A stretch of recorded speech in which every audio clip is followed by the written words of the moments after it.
Super prime ನೈನಲ್ಲಿ ಇವತ್ತಿನ ಇಡೀ ದಿವಸದ ಪ್ರಮುಖ ಬೆಳವಣಿಗೆಗಳ ವಿಶೇಷ ವರದಿಗಳನ್ನು ನಿಮಗೆ ತೋರಿಸ್ತಾ ಹೋಗ್ತೀನಿ. ಅದಕ್ಕಿಂತ ಮುಂಚಿತವಾಗಿ ರಾಜ್ಯ, ದೇಶ ಹಾಗೂ ವಿದೇಶಗಳಲ್ಲಿ ನಡೆದಿರುವ ಟಾಪ್ 18 ಸುದ್ದಿಗಳನ್ನು ನೋಡೋಣ.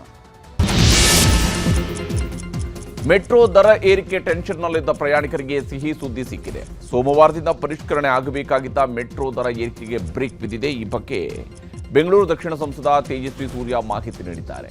ನಮ್ಮ ಮನವಿಯನ್ನು ಕೇಂದ್ರ ಸರ್ಕಾರ ಪುರಸ್ಕರಿಸಿದೆ. ಹಾಗೆಯೇ ಮೆಟ್ರೋ ದರ ನಿಗದಿಗೆ ಹೊಸ ಸಮಿತಿ ರಚನೆಯ ಬಗ್ಗೆ ಕೇಂದ್ರಕ್ಕೆ ರಾಜ್ಯ ಸರ್ಕಾರ ಪತ್ರ ಬರೀಬೇಕು ಅಂತ ತೇಜಸ್ವಿ ಸೂರ್ಯ ಸಲಹೆ ನೀಡಿದ್ದಾರೆ.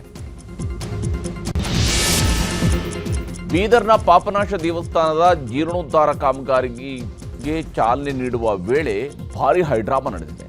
ಈ ಯೋಜನೆಗೆ 2024ರಲ್ಲಿ ಪ್ರಧಾನಿ ನರೇಂದ್ರ ಮೋದಿಯವರು ಶಂಕುಸ್ಥಾಪನೆಯನ್ನು ನೆರವೇರಿಸಿದರು. ಹೀಗಾಗಿ ಮತ್ತೆ ಶಂಕುಸ್ಥಾಪನೆ ಮಾಡಬಾರದು ಅಂತ ಬಿಜೆಪಿ ನಾಯಕರು ರಸ್ತೆಯಲ್ಲೇ ಕುಳಿತು ಪ್ರತಿಭಟನೆ ಮಾಡಿದರು. ಕಡೆಗೆ ಪೊಲೀಸರು ಎಲ್ಲರನ್ನೂ ವಶಕ್ಕೆ ಪಡ್ಕೊಂಡಿದ್ದಾರೆ. ಗಲಾಟೆ ನಡುವೆಯೇ ಜೀರ್ಣೋದ್ಧಾರ ಕಾಮಗಾರಿಗೆ ಸಚಿವ ಈಶ್ವರ್ ಖಂಡ್ರೆ ಮತ್ತೆ ಚಾಲನೆ ಕೊಟ್ಟಿದ್ದಾರೆ. ಬಿಜೆಪಿ ಕಾರ್ಯಕರ್ತರನ್ನ ಪೊಲೀಸರು ವಶಕ್ಕೆ ಪಡೆದಿದ್ದಕ್ಕೆ ಸಚಿವ ಈಶ್ವರ್ ಖಂಡ್ರೆ ವಿರುದ್ಧ ಮಾಜಿ ಸಂಸದ ಭಗವಂತ್ ಖೂಬಾ ಏಕವಚನದಲ್ಲಿ ವಾಗ್ದಾಳಿ ಮಾಡಿದ್ದಾರೆ. ಈಶ್ವರ್ ಖಂಡ್ರೆ ಅವನತಿ ಇಂದಿನಿಂದ ಪ್ರಾರಂಭವಾಗಿದೆ. ಪಾಪನಾಶ ದೇವರ ದರ್ಶನಕ್ಕೆ ತೆರಳುತ್ತಿದ್ದವರಿಗೆ ಅಡ್ಡಿಪಡಿಸಿದ ನಿನಗೆ ಶಾಪ ತಟ್ಟತ್ತೆ. ಜಿಲ್ಲಾಡಳಿತ, ಪೊಲೀಸ್ ಇಲಾಖೆ ಬಳಸಿಕೊಂಡು ನಮ್ಮನ್ನು ಹತ್ತಿಕ್ಕಲು ಮುಂದಾಗಿದ್ದೀರಿ ಅಂತ ಆಕ್ರೋಶ ವ್ಯಕ್ತಪಡಿಸಿದ್ದಾರೆ. ಜ್ಯೋತಿಷಿ ಕಮಲಾಕರ್ ಭಟ್ ಜೊತೆ ಸೇರಿ ಗಂಡನ ಹತ್ಯೆ ನಡೆಸಿದ ಸುಚಿತ್ರಾ ಆ್ಯಂಡ್ ಗ್ಯಾಂಗ್ ಪ್ರಕರಣದ ಬಗ್ಗೆ ಪೊಲೀಸರು ತನಿಖೆಯನ್ನು ಚುರುಕುಗೊಳಿಸಿದ್ದಾರೆ. ಸುಚಿತ್ರಾ ಕರೆ ಮಾಡ್ತಿದ್ದಂತೆ ಎಂಟ್ರಿ ಕೊಟ್ಟಿದ್ದ ರೌಡಿಗಳ ಬಗ್ಗೆ ಪೊಲೀಸರು ರಹಸ್ಯ ಕೆದಕ್ತಾ ಇದ್ದಾರೆ. ಆರೋಪಿಗಳಾದ ಮೈಫೂಜ್, ಫೈಜಲ್, ಇರ್ಫಾನ್ ಬಗ್ಗೆ ಮಾಹಿತಿಯನ್ನು ಕಲೆ ಹಾಕಲಾಗ್ತಿದೆ. ಅಲ್ಲದೆ ಈ ಮೂವರ ಹಿಂದಿರುವ ಬಾಸ್ ಯಾರು, ಸುಚಿತ್ರಾ ಕಮಲಾಕರ್ ಭಟ್ಗೆ ಕ್ಲೋಸ್ ಆಗಿದ್ದು ಹೇಗೆ ಅನ್ನೋ ಬಗ್ಗೆ ತನಿಖೆ ಮಾಡ್ತಾ ಇದ್ದಾರೆ.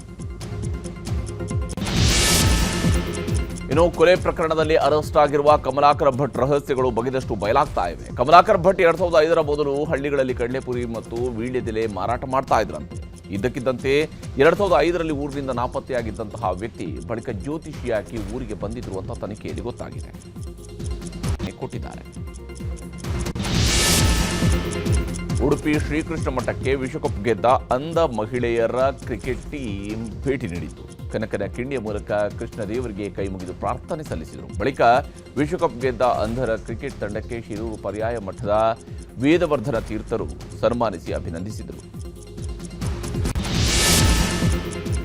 ಪ್ರಧಾನಿ ನರೇಂದ್ರ ಮೋದಿ 2 ದಿನಗಳ ಮಲೇಷಿಯಾ ಪ್ರವಾಸದಲ್ಲಿದ್ದಾರೆ. ಪ್ರಧಾನಿ ಮೋದಿಗೆ ಅಪ್ಪುಗೆಯ ಮೂಲಕ ಮಲೇಷಿಯಾದ ಪ್ರಧಾನಿ ಅನ್ವರ್ ಇಬ್ರಾಹಿಂ ಆತ್ಮೀಯ ಸ್ವಾಗತ ಕೋರಿದರು. ಭಾರತ ಮಲೇಷಿಯಾ ನಡುವೆ ಹೂಡಿಕೆ, ತಂತ್ರಜ್ಞಾನ, ಸಹಕಾರ, ಪ್ರಾದೇಶಿಕ ಮತ್ತು ಜಾಗತಿಕ ಪ್ರವಾಸೋದ್ಯಮ ವಿಷಯಗಳ ಒಪ್ಪಂದಗಳಿಗೆ ನಾಳೆ ಉಭಯ ನಾಯಕರು ಸಹಿ ಹಾಕಲಿದ್ದಾರೆ.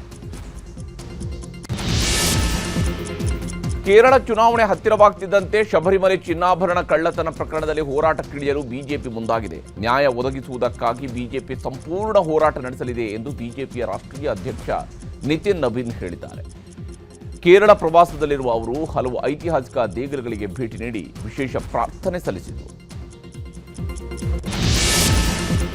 ಬಿಹಾರದ ಸಂಸದ ಪಪ್ಪು ಯಾದವ್ ಅಲಿಯಾಸ್ ರಾಜೇಶ್ ರಂಜನ್ ಅವರನ್ನ 31 ವರ್ಷಗಳ ಹಳೆಯ ಕೇಸ್ನಲ್ಲಿ ಪೊಲೀಸರು ಬಂಧಿಸಿದ್ದಾರೆ.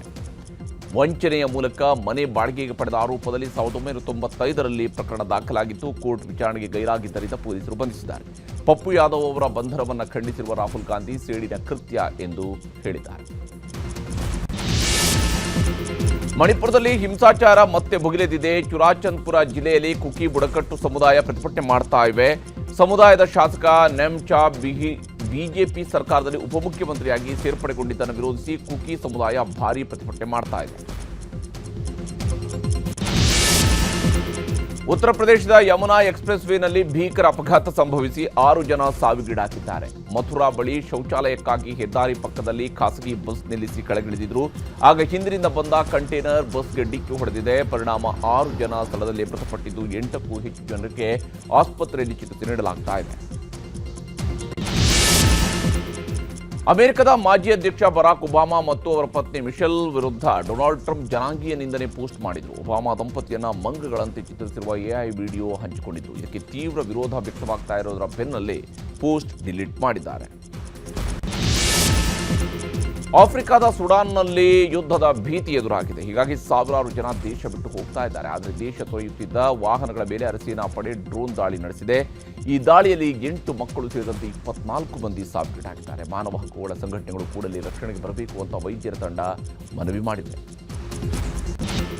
ಐಸಿಸಿ T20 ವಿಶ್ವಕಪ್ ಟೂರ್ನಿಯಲ್ಲಿಂದು ಹಾಲಿ ಚಾಂಪಿಯನ್ ಭಾರತ ಹಾಗೂ ಯುನೈಟೆಡ್ ಸ್ಟೇಟ್ಸ್ ಆಫ್ ಅಮೆರಿಕ ತಂಡ ಮುಖಾಮುಖಿಯಾಗಿವೆ. ಟಾಸ್ ಸೋತು ಮೊದಲು ಬ್ಯಾಟಿಂಗ್ ಇಳಿದ ಭಾರತ 20 ಓವರ್ಗೆ 9 ವಿಕೆಟ್ಗಳ ನಷ್ಟಕ್ಕೆ 161 ರನ್ಗಳ ಸಾಮಾನ್ಯ ಮೊತ್ತವನ್ನು ಕಲೆ ಹಾಕಿದೆ. ಅಮೆರಿಕ ತಂಡಕ್ಕೆ 162 ರನ್ಗಳ ಟಾರ್ಗೆಟ್ ಕೊಟ್ಟಿದೆ. ಸೂರ್ಯಕುಮಾರ್ ಯಾದವ್ 49 ಎಸೆತಗಳಲ್ಲಿ 84 ರನ್ ಬಾರಿಸಿ ಭಾರತದ ಬ್ಯಾಟಿಂಗ್ನ ಬೆನ್ನೆಲುಬಾಗಿದ್ರು. ತಿಲಕ್ ವರ್ಮಾ 16 ಬಾಲ್ಗೆ 25 ರನ್ ಗಳಿಸಿದ್ದೇ ಎರಡನೇ ಅತಿ ಹೆಚ್ಚಿನ ಸ್ಕೋರ್.